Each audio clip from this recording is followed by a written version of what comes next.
Hi, friends and family, Welcome to Hope After Addiction with your hosts, Katie Comer. and Chelsea McLeod.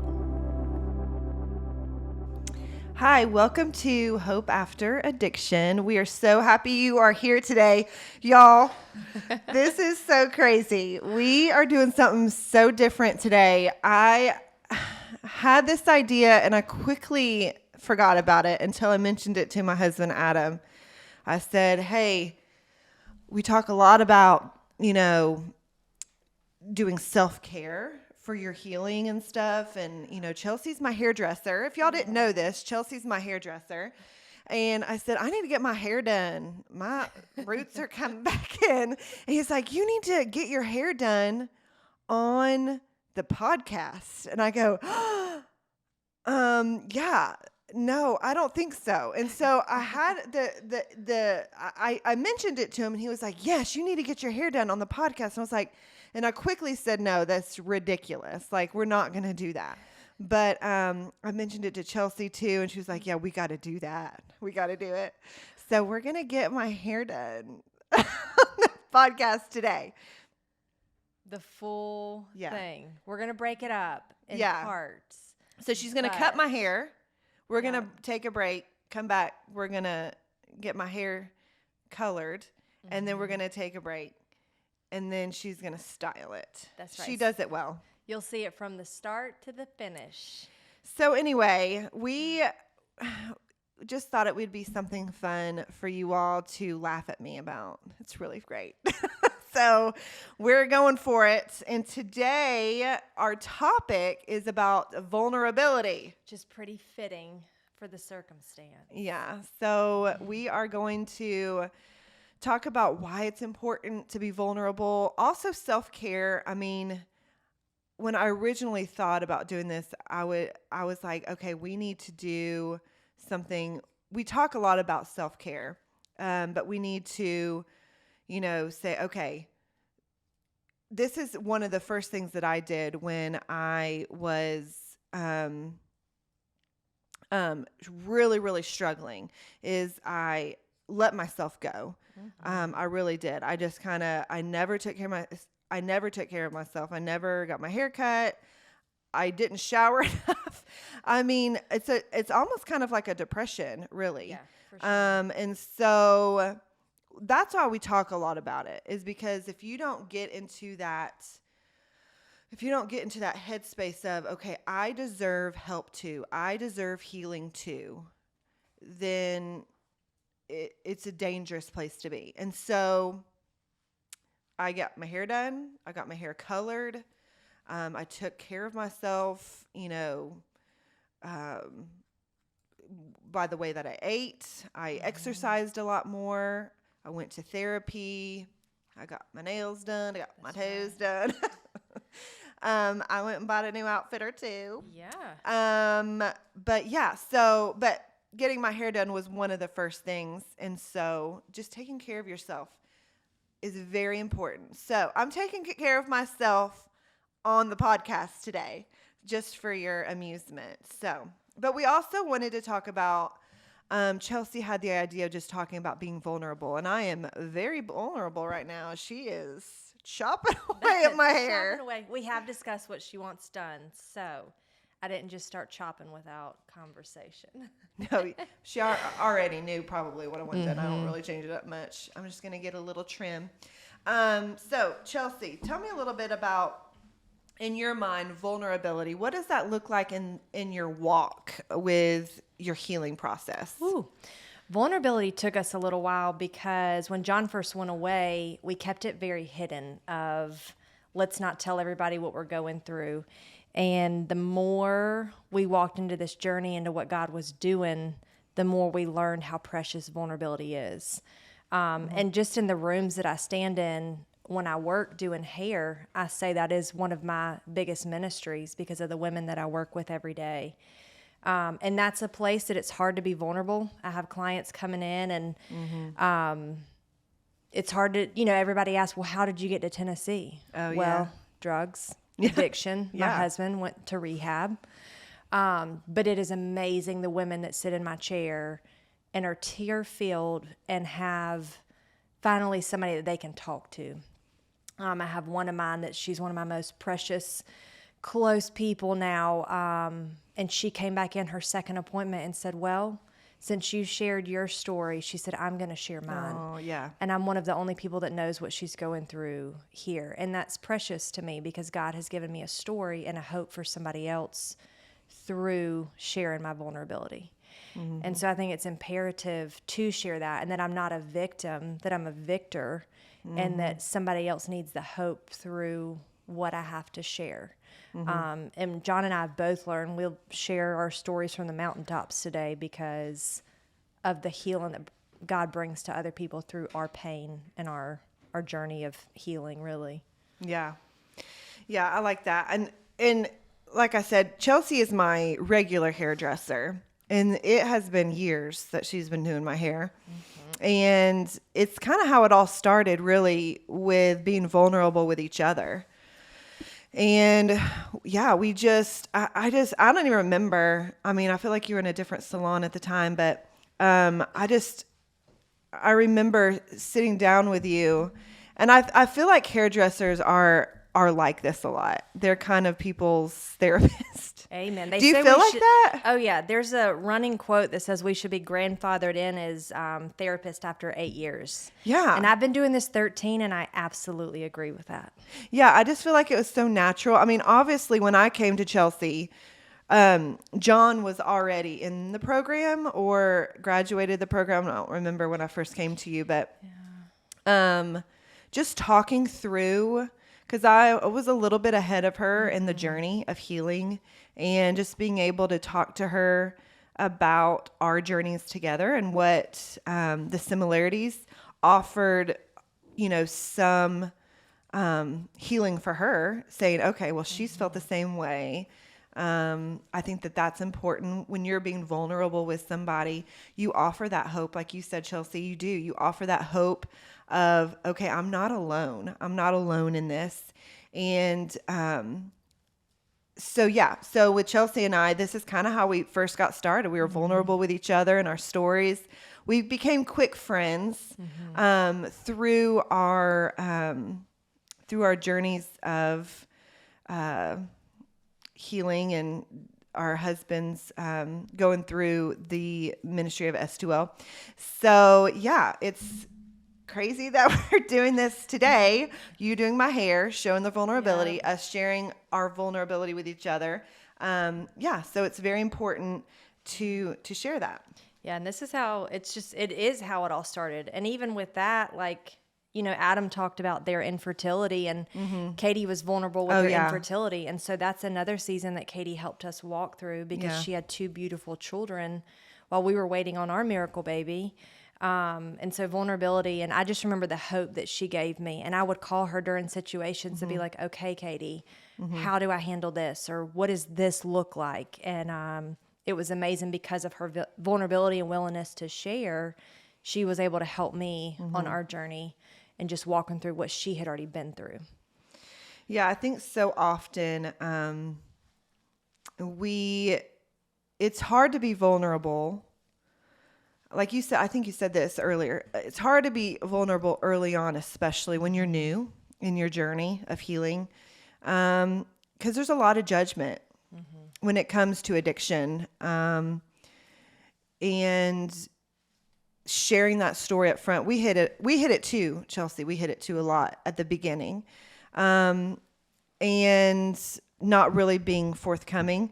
But as soon as really Adam started sharing his story and was open with his story, it gave me not necessarily permission, but just like an openness that I'd never had before with my own story. And I don't necessarily feel like it has to be that way, but it definitely was easier once Adam was sharing his side of the story too, and our journey together. I just think that so often we really struggle with sharing it because we're the fear of being judged, essentially. And so I would just encourage you. I I feel like that's from the enemy. I feel like that's Yes. Satan saying, I don't want you sharing your story because you're going to offer somebody else hope. Like if I never shared my story, or I wasn't open with my story and I was closed off, there would be a lot of women who, you know, Would didn't still be hear. Yeah, stuck. they wouldn't have heard my side of the hope, you know. And so I definitely, as hard as it is, maybe start out with somebody that's a friend, that you trust, and then just kind of just be open with them, be vulnerable with them, and then slowly see how God uses that for other people that you would have never even thought or never even knew that they were going through something. Like you said with your friend, well, let me tell you my story since you're so open with me.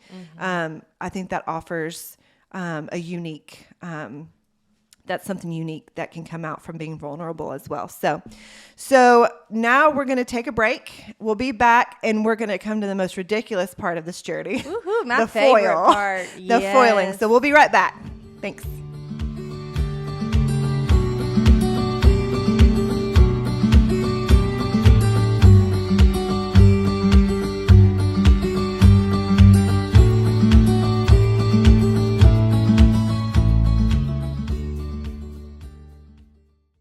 Hey guys, welcome back.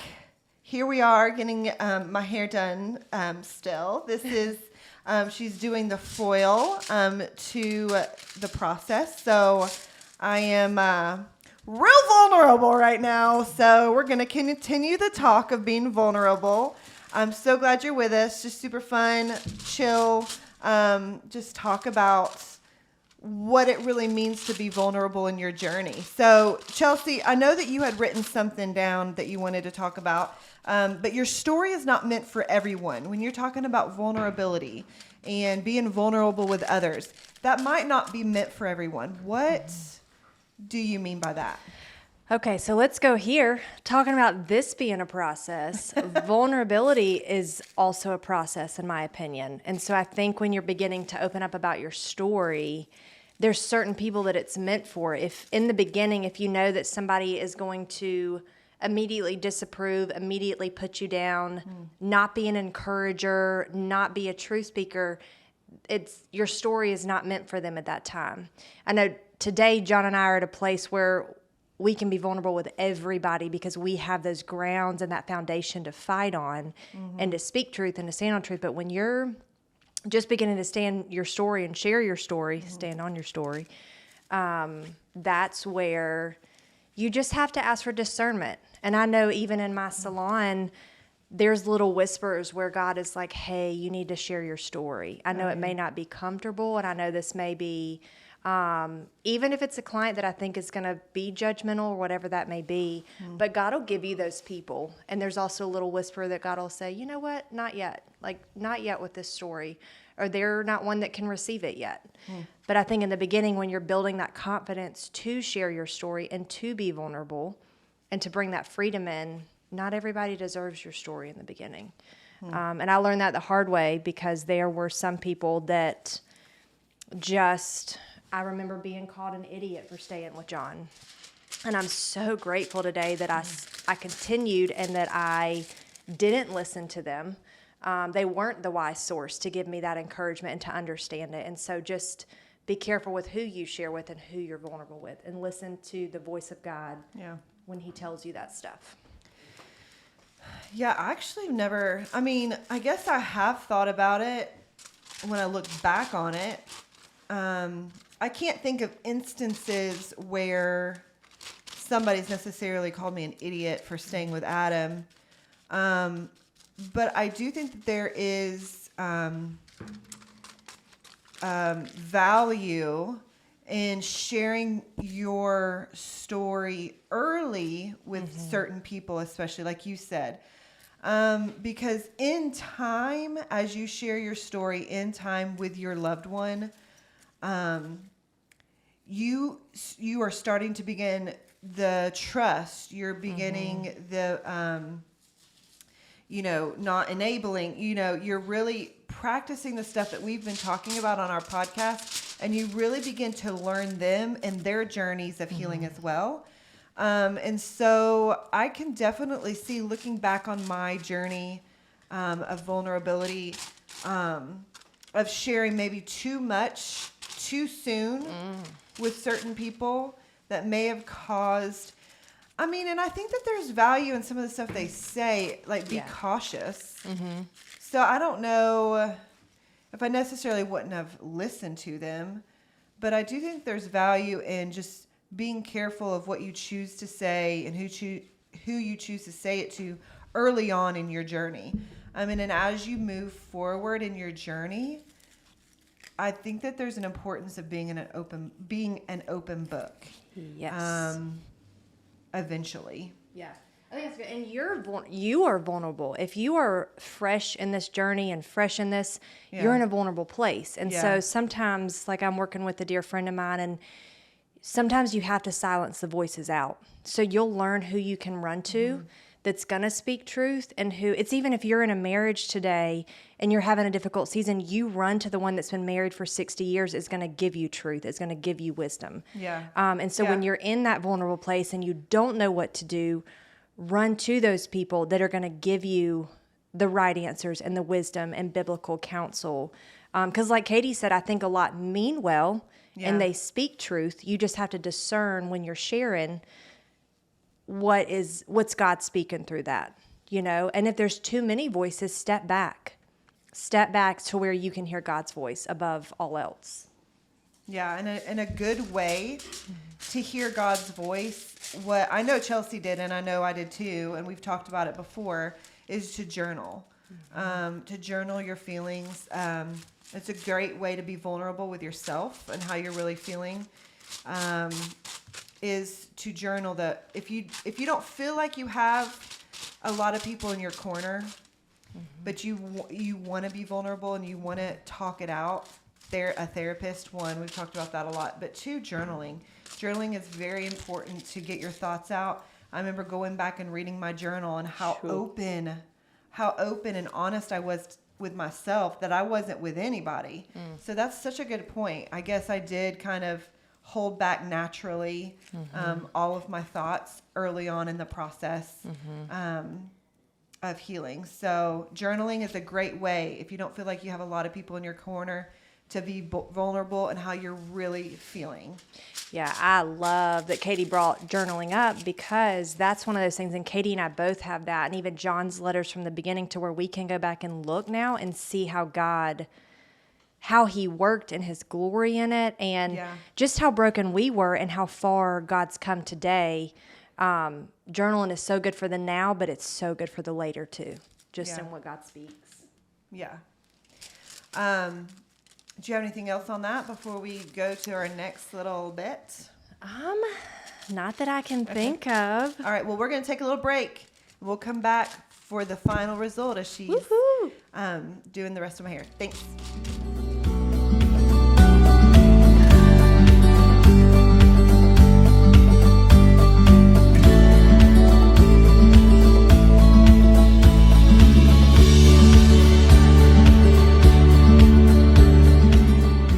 Thank you so much for joining us. As you can see, the foils are out, and she is now styling my hair. So thanks again for talking with us about vulnerability. But we wanted to talk about one more thing, and it actually happened today. But the enemy, Satan, is here to steal, kill, and destroy. Yes. And he does not want your story being told. If it glorifies God at all, the story of redemption is powerful to a lot of people who are walking in the valley. And he will do anything to stop. And this goes for any areas of life. Like I said, it happened this morning where I try to talk myself out of doing this multiple times. And some of you on the other end of this video are like, you probably should. You probably should have done that. That probably would have been a good thing. But we just wanted to try something new. And I tried to talk myself out of it, saying, let's just talk about vulnerability. We don't need to go this extent or whatever. But Chelsea had accidentally left the bag of all of the hair products in a different car. So she called me. She's like, we've got a little hiccup. I said, oh, we're just not going to be able to do it today. Too bad. And so that's just way too bad. And she was like, no, I think we can still do it. You just got to swing by and get it. So I was like, fine. And so I did it. But even that little moment of the enemy trying to whisper in my ear, or even just like not meeting today, like we'll just do this the next time we meet. We'll just talk about vulnerability. It's fine.